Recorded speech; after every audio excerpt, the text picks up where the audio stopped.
আসসালামু আলাইকুম ওয়া রাহমাতুল্লাহি ওয়া বারাকাতুহু। আলহামদুলিল্লাহি রাব্বিল আলামিন ওয়াল আকিবাতুল লিল মুত্তাকিন ওয়াসসালাতু ওয়াসসালামু আলা রাসূলিহিল মুহাম্মাদি ওয়া আলিহি ওয়া সাহবিহি আজমাইন। আম্মা বাদ ফাআউযু বিল্লাহি মিনাশ শাইতানির রাজীম বিবারাকাতি বিসমিল্লাহির রহমানির রহিম। মা আতাকুমুর রাসূলু ফাখুযুহু ওয়া মা নাহাকুম আনহু ফান্তাহু। প্রিয় দেশবাসী, যিনারা ভিডিওটি দেখবেন সকলকে জানাই আন্তরিক মুবারকবাদ ও অনেক অনেক শুভেচ্ছা। এর পূর্বে একটি ভিডিও আমি তৈরি করেছিলাম নামধারী ওহাবি লামুঝাবি মিলন শেখ নামে এক মানসিক ভারসাম্যহীন রুগীর, যে আল্লাহ রসুল সাল্লাল্লাহু আলাইহি ওয়াসাল্লামের কে মালিক ও মুখতার বলাকে কেন্দ্র করে ফেসবুকের মধ্যে বিভ্রান্তিমূলক পোস্ট করেছিল। তার সেই পোস্টের প্রথম জবাব আমি দিয়েছিলাম যে আল্লাহ রব্বুল আলামিন আমার রসুল পাক সাল্লাল্লাহু আলাইহি ওয়াসাল্লামকে মালিক ও মুখতার করেছেন এবং নবীকে আমার আল্লাহ ক্ষমতা দিয়েছেন। তো এই পোস্টে সে আরও কিছু বিভ্রান্তিমূলক শব্দ সে ইউজ করেছে। আমি বলেছিলাম যে তার দ্বিতীয় জবাব ইনশাআল্লাহ তাআলা দিব। আজকে সেই জবাবটি দেওয়ার জন্যে আমি পুনরায় আপনাদের সামনে উপস্থিত হয়েছি। যিনারা এই ভিডিওটি দেখছেন পরিপূর্ণ সম্পূর্ণভাবে দেখার অনুরোধ রইল এবং আমার চ্যানেলে যদি আপনি নতুন হয়ে থাকেন তাহলে অবশ্যই আমার চ্যানেলটিকে আপনি সাবস্ক্রাইব করে দিবেন। এই জায়গাতে মিলন একটি দাবি করেছে যে রসুলে পাক সাল্লাল্লাহু আলাইহি ওয়াসাল্লামকে আল্লাহ ক্ষমতা দেননি। তার দলিলিক জবাব আমি দিয়েছি যে তার দাবি হলো যে আল্লাহর ক্ষমতা আল্লাহর নিকটেই আছে, আল্লাহ কাউকে দেননি। আমরা এই কথা কোনো সময়তে অস্বীকার করি না যে আল্লাহ আমার নবীকে ক্ষমতা দিয়ে আল্লাহর ক্ষমতা শেষ হয়ে গিয়েছে। আল্লাহর ক্ষমতা কোনো দিন শেষ হয়নি আর কোনো দিন শেষ হবেও না। এইবার আসুন, যে নবীকে ক্ষমতা দিয়েছে এই কথা যদি বলা যায় তাহলে এদের গায়ে ব্যথা লাগে যে নবীকে আল্লাহ ক্ষমতা দেয়নি। অথচ এই লামুঝাবি ওহাবি গায়ের মুকাল্লিদের বাড়িতে আপনি যাওয়ার পর উপস্থিত হওয়ার পরে তাকে জিজ্ঞাসা করুন যে এই বাড়ির মালিক কে। তখন তার বাপ বলবে যে এই বাড়ির মালিক হলাম আমি, এই জমির মালিক হলাম আমি। অথচ আল্লাহ কোরআন মাজিদে একাধিক আয়াতে বলেছে জমিন এবং আসমানে যাহা কিছু আছে সমস্ত কিছু আল্লাহর অধীনে, আল্লাহ তার মালিক। তাইলে যেহেতু আল্লাহ মালিক, তো ও মালিক কেমন করে হয়? তাহলে এই জায়গাতে শিরিক হয় না? এখন এই কথা যদি বলতে যাই তো বলবে যে আল্লাহ তাকে ক্ষমতা দিয়েছে, আল্লাহ তাকে মালিক বানিয়েছে, তাই সে মালিক হয়েছে। আহারে লামুঝাবি ওহাবি, তোমার বাপকে আল্লাহ মালিক বানিয়ে দিল, তোমার বাপকে আল্লাহ ক্ষমতা দিল, এতে শিরিক হলো না? আর আমার নবীকে ক্ষমতা দিয়েছে এই কথা বললে শিরিক হয়ে গেল। আসুন তার জবাব ইনশাআল্লাহ তাআলা আমি দলিল ভিত্তিক দিব। এ বিষয়ে আর একটু আপনাদেরকে এগিয়ে নিয়ে যাই। বিষয় হলো এই জায়গাতে সে নবী সম্পর্কে একটা কথা ইউজ করেছে, ব্যবহার করেছে যে আমরা যেমন আল্লাহর গোলাম তেমনি নবী সাল্লাল্লাহু আলাইহি সাল্লাম হলেন আল্লাহর গোলাম। কত বড় গুস্তাকে নবী, কত বড় গুস্তাকে রসুল, কত বড় মিথ্যুক কাজ্জাব মুনাফিক যদি হয় তো আমার নবী সম্পর্কে এরকম শব্দ ব্যবহার করতে পারি। অর্থাৎ এই জাহেলে মুরাক্কাবের এইটুকুও জানা নাই যে আমার নবীর শানে কোন শব্দ ইউজ করতে হয় আর কোন শব্দ ইউজ করতে হয় না। সারা পৃথিবীর বুকে আল্লাহ সৃষ্টি জগতের মধ্যে আমার নবীর চাইতে সম্মানীয় দ্বিতীয় কেউ হবে না। সুতরাং নবী সম্পর্কে কোনো শব্দ ইউজ করতে গেলে সেই শব্দ বাঞ্ছনীয় এবং মর্যাদা সম্পূর্ণ হওয়া চাই। কিন্তু কি বলল যে আমরাও যেমন আল্লাহর গোলাম, নবী সাল্লাল্লাহু আলাইহি সাল্লাম তিনিও হলেন আল্লাহর গোলাম।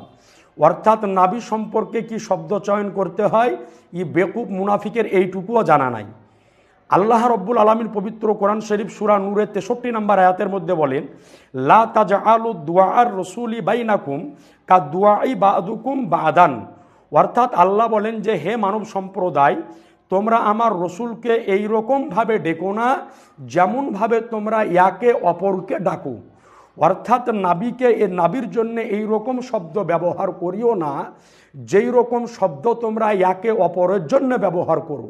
অর্থাৎ নাবির জন্য সর্ব অবস্থায় সম্মানসূচক শব্দ তোমরা চয়ন করো।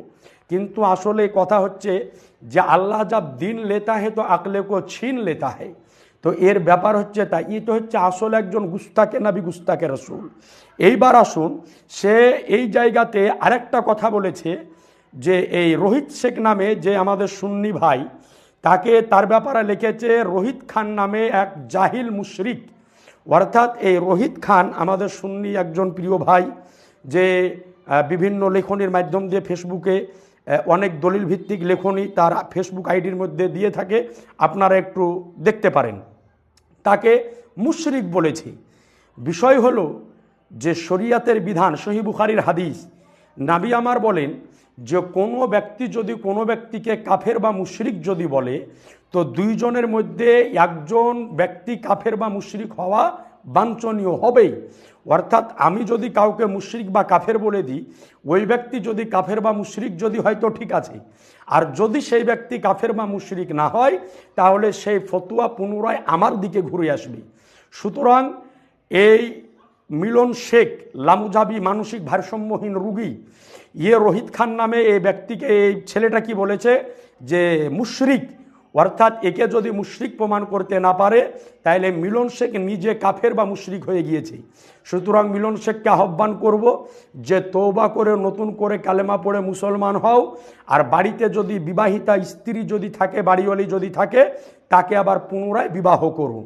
যাই হোক, এইবার আপনাদেরকে একটু আগিয়ে নিয়ে যাই যে এদের কথা হলো যে নবী সাল্লাল্লাহু আলাইহি ওয়াসাল্লামের নিকটে কোনো ব্যক্তি যদি চায় তাহলে সেই ব্যক্তি কাফের হয়ে যাবে, মুশরিক হয়ে যাবে।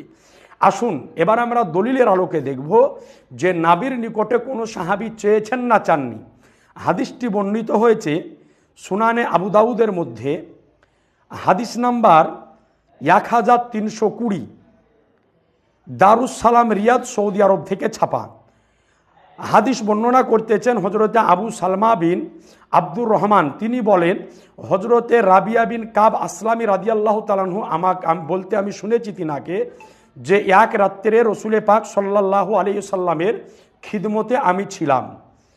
ইহীন অবস্থায় আমার নবীকে ওযু এবং কাজায়ে হাজাত অর্থাৎ প্রয়োজনের জন্যে আমি পানি পেশ করলাম। তো যখন পানি আমি নবীজিকে দিলাম তো আমার নাবির রহমত জোশে চলে এসেছি। আসার পরে নাবি আমার বলতেছেন ফাকওয়ালা, নাবি আমার বললেন সাল্লি, এ রাবিয়া বিন কাব তুমি আমার নিকটে চাহো। নাবিজি এই জায়গায় বললেন না যে রাবিয়া বিন কাব তুমি আল্লাহর নিকটে চাহো, বরং রাবিয়া বিন কাব বললেন সালনি, তুমি আমার নিকটে চাহো। তো সেই সাহাবী বর্ণনা করেন ফাকুলতু, তিনি বললেন, অর্থাৎ আমি বললাম মুরা ফাকাতাকা ফিল জান্নাহ, অর্থাৎ তিনি বললেন যে ইয়া রাসূলুল্লাহ আমি জান্নাতে আপনার সঙ্গী হতে চাই, সাথী হতে চাই। তো এরপরে নবীজি বললেন ক্বালা আও গায়রা যালিক, এছাড়া কি আর অন্য কিছু চাহো? তো তিনি বললেন কুলতু, তো বললেন হুয়া যাকা, ইয়া রাসূলুল্লাহ এটাই আমার জন্য যথেষ্ট। অর্থাৎ সাহাবিয়ে রাসূল আমার নবীর নিকটে চাইলেন, কারণ হুকুমে, আমার নবীর হুকুমে। তো প্রশ্ন হলো যে নবীর নিকটে চাইলে যদি কোনো ব্যক্তি কাফের মুশরিক যদি হতো, তো নাবিজি কেন সাহাবীকে বললেন সালনি, তুমি আমার নিকটে চাহো? নাবিজি তো বলতে পারতেন তুমি আমাকে পানি এনে দিলেন, আমি খুশি হয়েছি, তুমি আল্লাহর নিকটে চাহো, কিন্তু নাবি বলছেন সালনি। এইবার আগে চলুন, এই হাদিসটি সুনানে আবু দাউদ ছাড়াও সহি মুসলিমে আছে, সুনান ইবনে মাজাতে আছে, এবং মুজামে কাবির লি তাবারানির মধ্যেও এই হাদিসটি রয়েছে। মুজামে কাবির লি তাবারানির মধ্যে এই সাল্লির জায়গাতে শব্দ এসেছে সাআলনি ফা আতাইতুকা, অর্থাৎ তুমি আমার নিকটে চাহো আমি তোমাকে দিব। নবীজি বলছেন যে তুমি আমার নিকটে চাহো আমি তোমাকে দান করব, আমি তোমাকে দিব। তো যদি নাবির নিকটে চাহা নাজাইজ যদি হতো, হারাম যদি হতো, নাবির কাছে চাইলে মুশরিক যদি হয়ে যেত, কাফের যদি হয়ে যেত, তাহলে নাবি সাহাবীকে কেন চাইতে বললেন? আজ আপনাদের নিকটে অনুরোধ করব, এই রকম জ্ঞানপাপী জাহেল, এই রকম জাহেলে মুরাক্কাবদের কথা থেকে সকলেই দূরে থাকবেন। এরা মানুষকে দিনের পর দিন অনলাইন সোশ্যাল মিডিয়ার মাধ্যমে পথভ্রষ্ট করতেছে। যাই হোক, এই রকম এক নয় দুই নয়, আরও একাধিক দলিল আমাদের নিকটে মজুদ আছে। ইনশাআল্লাহ তাআলা একের পর এক তার প্রত্যেকটি দাবিকে আমি ইনশাআল্লাহ তাআলা খণ্ডন করব। আসসালামু আলাইকুম ওয়া রাহমাতুল্লাহি ওয়া বারাকাতুহু।